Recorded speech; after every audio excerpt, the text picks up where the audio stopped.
نقطہ میں امامت بتا کے دیتا بارے میں یعنی آپ اپنا عقیدہ امامت تعریف کرو. امامت کے بارے میں تو امامت کے بارے میں تو مجھے تیاری بھی نہیں، مجھے پتا تھا کہ آپ کس موضوع پہ بات کرنا چاہیں، لیکن امامت ہمارے نزدیک امام وہ ہے کہ جس کی اقتداء کی جائے. اور امام دو قسم کا ہے، ایک امامت اصغر ہے، ایک اکبر ہے. نماز پڑھانے والے کو بھی ہم امام کہتے ہیں، اور مسلمانوں کا جو حاکم ہوتا ہے اولو الامر اس کو بھی ہم حاکم کہتے ہیں. حاکم کہتے یہی حاکم جس کا اتباع کیا جائے. جی امام وہ جس کا اتباع کیا جائے، جس کا اتباع کیا اقتداء کیا یعنی شرعاً جس کا اتباع واجب ہو، یا جو بھی حاکم ہے وہ امام ہے، جو بھی حاکم ہے وہ امام ہے. کیا مطلب مراد ہے؟ مثلا جو پرائم منسٹر ہے شہباز شریف آپ کا امام ہے؟ بالکل شہباز شریف آپ کا امام ہے. بالکل انتظامی امور میں ہمارا حاکم ہے، امام ہے. یعنی شرعی طور پر اس کی امامت جو ہے آپ پہ واجب ہے، اس کی اطاعت واجب ہے. بے شک، لیکن لا طاعت لمخلوق فی معصیت الخالق، ساتھ ساتھ یہ قید ہے. چلیں جی، یہ ان کا عقیدہ ہے. تو پر آپ کے نظر دیکھیں، آپ پاکستان کی تاریخ میں دیکھیں نا، بہت سارے مثلا یحییٰ خان شیعت ہے، وہ آپ کا امام تھا. بے شک فرض کیا اس میں امامت ایک ہو نماز کی امامت، ایک ہے انتظامی امور میں کافر بھی ہو سکتا ہے جس کی اقتداء پر لازم انتظامی امور. واہ جی واہ، کافر بھی امام بن سکتا ہے، ٹھیک ہے نا. آپ کہاں امام یعنی حاکم، امام بمعنی حاکم. صحیح ہے، کافر بھی امام بن سکتا ہے نا.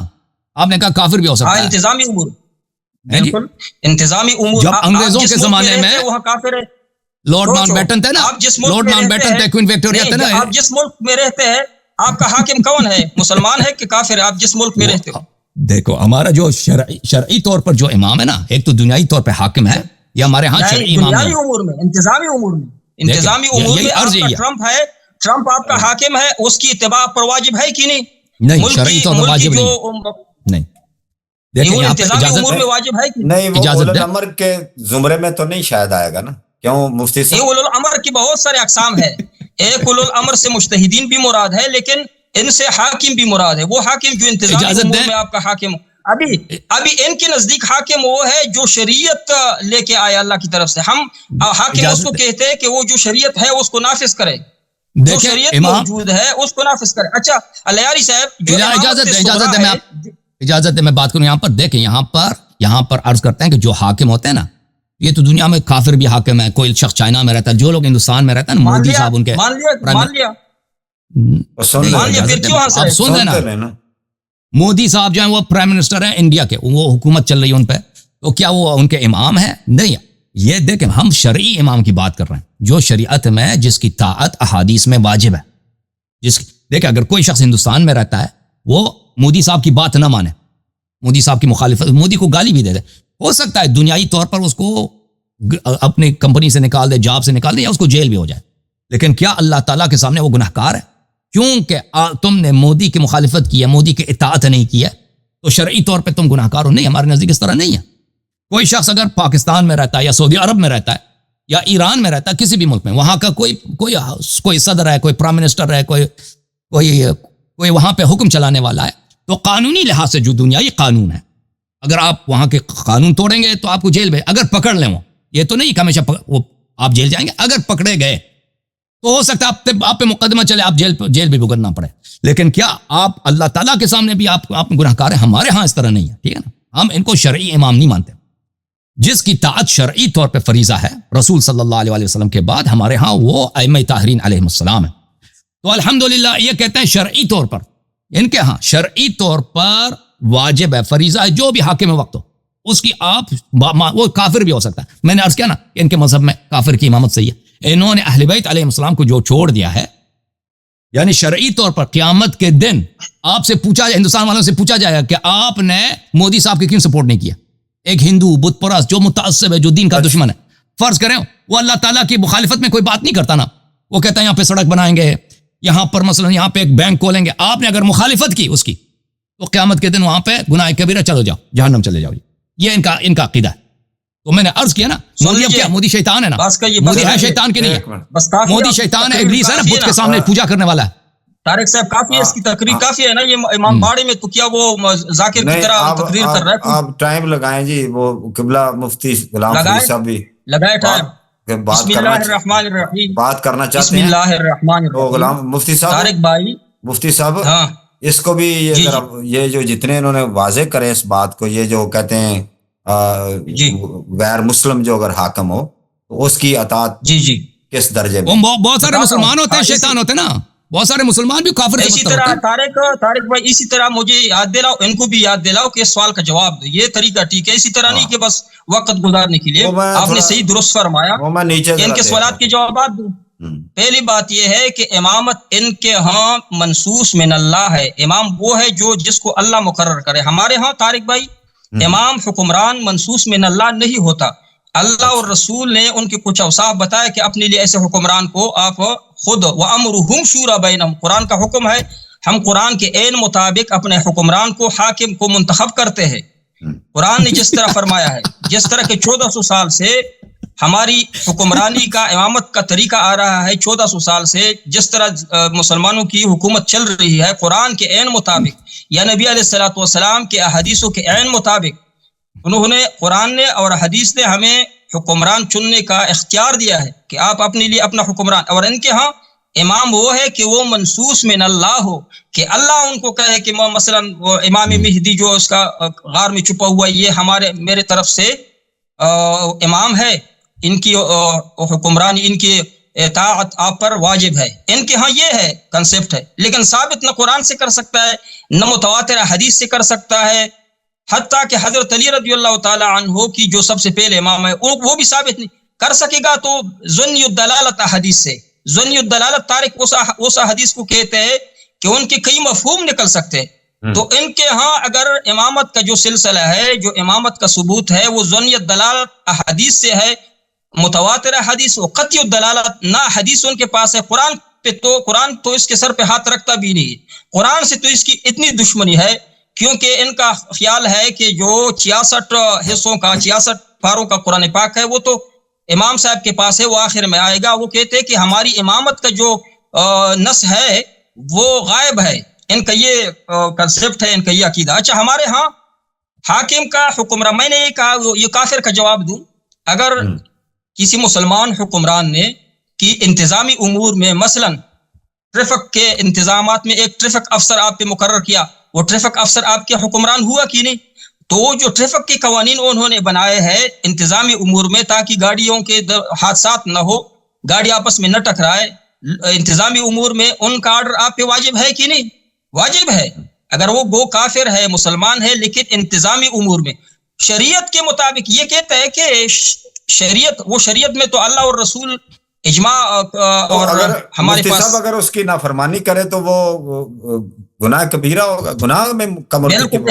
انتظامی امور میں جس طرح اللہ کا حکم واجب ہے، قرآن کا حکم واجب، نبی علیہ السلام کا حکم واجب، انتظامی امور میں حکومت کا ماننا واجب ہے، حکومت کی تابعداری واجب، اس طرح نظم و ضبط جو ہے نا وہ حکومت کا جو سلسلہ ہے وہ نہیں چل سکتا ہے اگر آپ حکومت کی اطاعت نہ کرے، تو اس طرح تو پارٹیاں بن جائیں گی، ایک طرف مثلا اللہ یاری کی حکومت ہوگی، دوسری طرف اس کا جو ابھی مارا گیا اس کی حکومت ہوگی نا۔ انتظامی امور میں اتفاق کے اتحاد کو برقرار رکھنے کے لیے لازم ہے کہ حکمران لیکن لا طاعت، اس شرط یہ ہے کہ وہ اگر اللہ اور رسول کے حکم کے خلاف حکم دے تو لا طاعت لمخلوق فی معصیت الخالق، جہاں پہ اللہ کی یا رسول صلی اللہ علیہ وسلم۔ مودی صاحب ہیں انڈیا کے، تو ان کو پھر مسلمان شورا کہتا ہے۔ مودی کا جواب دو، سن لو، مودی نے جو قوانین بنائے، نہیں شورا، اگر اس کو شورا یعنی مسلم بھی اس کو بین شورا وہ سن سکتے ہیں اس کو، اور اگر اس کو ووٹ دیتے ہیں چن کے اس کو پرائم منسٹر بنا لیتے ہیں تو پھر اس کی اطاعت ایز پر شریعت یعنی واجب ہے۔ جی یہ فرما رہے ہیں آپ۔ لیکن اطاعت کے ساتھ یہ قید بھی ساتھ ذہن میں رکھو کہ اطاعت دنیاوی امور میں انتظامی امور میں ہے، اگر شریعت کے خلاف اگر آپ کو مسلمان بھی حکم دے مسلمان تب بھی تم پہ لازم نہیں ہے۔ اگر انتظامی امور میں کافر کو حکمران بنا جس طرح ہندوستان میں بنا ہوا ہے، 10 سیکنڈ رہ گئے، 5 منٹ آپ کے ہونے ہیں، 10 سیکنڈ وائنڈ اپ کر لیں پلیز، پھر ان کو 5 منٹ دیتے ہیں۔ جی کر لیں بات۔ اللہ یاری صاحب اس کا جواب دے کہ امامت صغرا کے لیے جو امام ہوتا ہے جس کی پیچھے تم لوگ نماز پڑھتے اس کے لیے بھی منصوص من اللہ ہونا چاہیے، یا اس کے لیے تمہیں اختیار ہے کہ وہ امام خود آپ چن سکتے ہیں، وہ نماز کے لیے جو امامت ہے اس کا جواب دیجیے۔ ٹھیک ہے، ٹائم ختم ہوا۔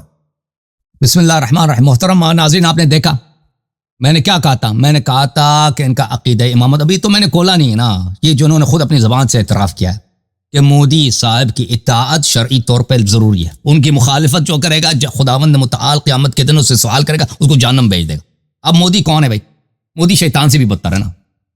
مودی یعنی اتنے مسلمانوں کا قاتل، جب گجرات میں یہ چیف منسٹر تھا گجرات، آپ دیکھ لینا گجرات کے جو طارق رحمان صاحب کو یاد ہوگا، یہ 90 کی دہائی کی بات ہے، گجرات میں جو فساد اس نے خود کرائے تھے، اس نے خود فسادات کرائے اور اتنے مسلمانوں کو زندہ جلایا گیا ہندوستان کے صوبہ گجرات میں کہ اللہ جانتا ہے کہ کتنے لاکھ لوگ، اتنی بڑی اب غزہ اس کے مقابلے میں شاید اتنے لوگ نہیں مرے غزہ میں، کہ گجرات میں اس نے خود چیف منسٹر تھا اور پولیس کو پیچھے کھینچا اور اس نے ورغلایا ہندوؤں کو کہ حملہ کرو مسلمانوں پر۔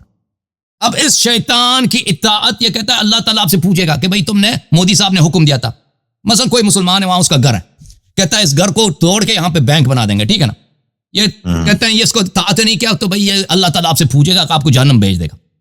یا بہت سارے مسائل ہوتے ہیں نا، ٹیکسز کے مسائل ہوتے ہیں، انتظامی مسائل تو بہت سارے ہیں۔ کہ مسلمانوں کو مارو، اگر مودی آپ کو حکم دے کہ مسلمانوں کو مارو، اس نے یہ مثال دی، غلط دیا، میں نے پہلے قید نہیں، عرض یہ ہے کہ وہ آدمی شیطان ہے، وہ آدمی ہے ابلیس، وہ اگر شیطانت کی حکم دے تو نہ مانے، اجازت ہے نا، شیطانت کا حکم دے، انسانیت کا حکم دے تو مانے۔ دیکھیں مفتی صاحب اجازت ہے، وہ یہی ابلیس شخص آپ کی امامت کرتا ہے، یہ چالاک ہے، وہ اس طرح تو مسلمانوں سے جب بات کرے گا تو اس انداز سے بات کرے گا نا کہ اس عام مسلمان کو نہیں پتہ چلے گا کہ یہ شیطانی والی بات ہو رہی ہے۔ وہ اگر عام مسلمانوں سے اس طرح پاگل تو کوئی نہیں ہوتا کہ مسلمانوں کو حکم دے دے کہ آ جاؤ مسلمان تو مسلمانوں کو قتل کرو، یہ تو کوئی پاگل ہوگا دنیا میں کوئی حکم دے گا، یہ کوئی سیاستدان اس طرح حکم نہیں دے گا۔ کیا مسلمانوں کو حکم دے دو کہ آ جاؤ بھئی یہاں مسجد کو ہم یہاں پہ کھولتے ہیں، ہیرا منڈی کھولتے ہیں مسجد میں، اس طرح تو حکم کوئی پاگل نہیں دیتا نا، مودی تو اس طرح تو نہیں کرے گا، وہ مسلمانوں کا ایسا حکم دے گا جو بظاہر مسلمانوں کو پتہ نہیں چلے گا یہ شریعت کے خلاف ہے۔ آپ لوگ کہتے ہو یا کوئی ایسا جو بھی احکام ہو جو سیکولر احکام ہے، آپ کہتے ہو اس کی اطاعت کرنا واجب ہے، اس کی اطاعت جو نہ کرے وہ حرام ہے، اور آپ کہتے ہو کہ منصوص من اللہ ہونا یہ کوئی غلط ہے۔ او شیخ صاحب، اس میں کون سی بری بات ہے؟ آپ کبھی جواب دے دیں کہ یہ منصوص من اللہ، کہ اللہ تعالیٰ بتا دے لوگوں کو کہ میں آپ کو امام بناتا ہوں، اس میں مشکل کیا ہے؟ اللہ کو یہ حق نہیں ہے؟ اللہ اگر نبی بیچتا ہے، نبی کا اللہ تعالیٰ نبی کا وارث بھی بیچتا ہے اس میں، کیونکہ اللہ نے قرآن میں فرمایا وَرَبُّكَ يَخْلُقُ مَا يَشَاءُ وَيَخْتَارُ مَا كَانَ لَهُمُ الْخِيَرَةُ سُبْحَانَهُ وَتَعَالَى عَمَّا يُشْرِكُونَ۔ جب قرآن نے یہ کہتے ہیں ہم چنتے ہیں، یہ بتائیں کہ کیسے عمر کو چنا گیا؟ عمر کو ابو بکر نے خلیفہ بنایا، آپ کے خلفاء اتنے بنے ہیں، اس میں سے کس کو مشورے کے ساتھ بنا؟ کوئی مشورہ نہیں ہوا۔ ابو بکر جب خلیفہ بنا اس میں مشورہ دکھاؤ، کوئی مشورہ نہیں ہوا۔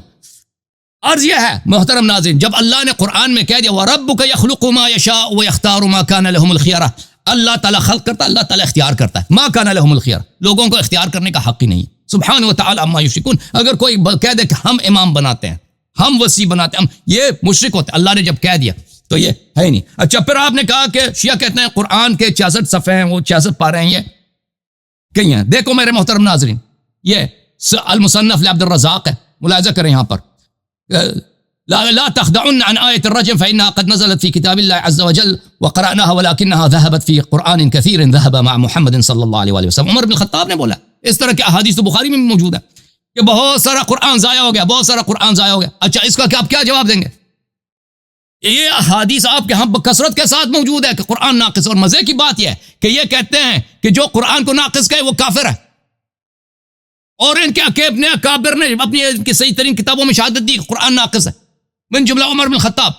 اس کا ان کے پاس کیا جواب ہے؟ جواب شواب کچھ بھی نہیں۔ اچھا اب محترم ناظرین، اب یہ ہمیں بتائیں کہ یہ جب فاسق کافر ان کا امام بنتا ہے، اس پہ دنیا والوں کو یہ بتا رہے ہیں کہ بھئی ہمارے مذہب میں فاسق کافر یعنی مودی، میں نے عرض کیا تھا نا کہ شیطان ان کے مذہب میں امام بن سکتا ہے، وہ تو مودی تو شیطان سے بھی بدتر ہے۔ یہ ابھی تو میں نے ان کی کتابیں بھی نہیں کھولی ہیں، تو یہ ہمیں بتائیں کہ اگر کوئی مطہر ہو جس کو رسول صلی اللہ علیہ وآلہ وسلم نے امام بنایا، انی تارک فیکم من ان اخذتم به لن تذلوا بعدی ابدا کتاب اللہ وعترتی اہل بیتی، اس میں سے کون سا قطعی الدلالہ نہیں ہے؟ یہ حدیث متواتر بھی ہے، قطعی الدلالہ بھی ہے، من کنت مولا فعلی علیہ السلام مولا، یہ متواتر بھی ہے، قطعی الدلالہ بھی ہے۔ کہتے ہیں ان کے پاس نصوص نہیں ہے جناب۔ جی سر میرے 5 منٹ ہو گئے۔ جی شکریہ۔ کون سی آیت دوبارہ پڑھے؟ کون سی آیت پڑھی آپ نے؟ حدیث پڑھی، حدیث پڑھی، کون سی حدیث؟ من کون كنت سی مولا حدیث پڑھی؟ مان کن حدیث ثقلین، حدیث غدیر. من کنتم مولا ہو فہذا علی مولا ہو. جی سر یہی پڑھا آپ نے؟ میں نے پڑھا. اچھا طارق بھائی یہ ٹائم شروع کرتا ہوں. بسم اللہ. طارق بھائی میں نے ان سے پوچھا تھا کہ امامت صغرا کے لیے جب آپ لوگ نماز کے لیے ایک امام کو آگے کرتے ہو، امامت صغرا کے لیے اللہ تعالیٰ کی طرف سے نامزد کردہ امام چاہیے کہ وہ اللہ یاری اپنی طرف سے منتخب کر سکتا ہے؟ اگر کر سکتا ہے کہ وہ تو اس کی شرائط کیا ہے؟ ایک سوال پہلے ٹرن میں نہ دیا، لکھ دے طارق صاحب. نہیں اب میں نے دوسرا سوال یہ، دوسرا اس نے کہا کہ آپ کیا حدیثوں میں آیا ہے کہ قرآن ضائع ہوا ہے؟ یہ اس نے کہا. ہمارے حدیث میں قطعاً اس طرح نہیں ہے کہ قرآن ضائع ہوا ہے. جو قرآن پاک مثلا کہیں پہ جل گیا ہے یہ اچھا یہ طارق صاحب قرآن پاک کا اگر پورے حدیث میں آیا ہے کہ فلانا ایک حصہ ضائع ہوا تو اس کا ایک اور حصہ صحابہ کے پاس موجود تھا. اس کو تاریخ کا پتہ نہیں. جب ابو بکر صدیق رضی اللہ تعالی عنہ نے سب حفاظ کرام کو بلایا تو کسی کے پاس مثلا 15 پارے تھے، کسی پاس پورا قرآن تھا. وہ سب کو یکجا کر کے آپس میں ان کو موازنہ کر کے ایک قرآن حضرت عثمان رضی اللہ نے بنایا. اس وقت قرآن موجود تھا. ایسا تھا کہ مثلا ایک کے پاس ایک پارا تھا، ایک پارا ضائع ہوا تھا، وہ دوسرا پارا دوسرے صحابی کے پاس تھا. زید رضی اللہ تعالیٰ وہ یہ جو ایک صحابی وہ باقاعدہ ختم قرآن کرتے تھے. ابو بکر رضی اللہ کے دور میں، حضرت عمر رضی اللہ کے دور میں یا عثمان رضی اللہ سے پہلے ختم قرآن تراویح میں پورا قرآن پڑھاتے تھے. یہ حدیث آپ کو معلوم ہے بخاری میں ہے، مسلم ان کی بھی کتابوں میں ہے کہ جو ہم تراویح پڑھتے تھے صحابہ کرام تو پورا قرآن پاک پڑھتے تھے. قرآن پاک تو موجود تھا، کسی کے پاس آدھا. روایت. اچھا سوال یہ ہے، وہ روایت میں دکھاؤں.